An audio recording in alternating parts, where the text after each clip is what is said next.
Kamusta ang buhay-buhay? Sana okay lang kayo. Bali, nakayos na rin ako dyan guys ng apron ko kasi meron tayong gagawin.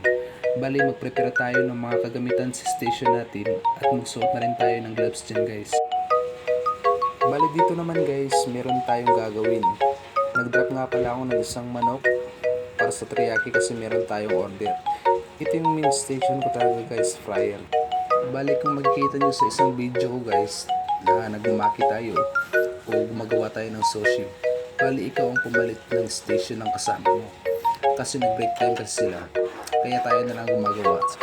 Sa kusina kasi dapat di lang isa yung matutunan mo, dapat lahat ng station marunong ka din. Oo, mahirap pero masaya, dapat marunong kang magbalanse dito sa mundong kusina. Kahit ano man ang sabihin ng iba, basta tayo ginagawa natin ng tama. So dito naman guys, gumawa tayo ng isang crazy maki.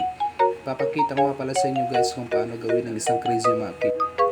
So yun guys, niroll na rin natin. Bali, pinantay ko lang yung gilid para ayos tignan. Papakita ko na lang sa inyo guys yung ginawa nating crazy maki. Papakita ko na lang sa inyo guys yung finished product ito. So ayun, natapos rin.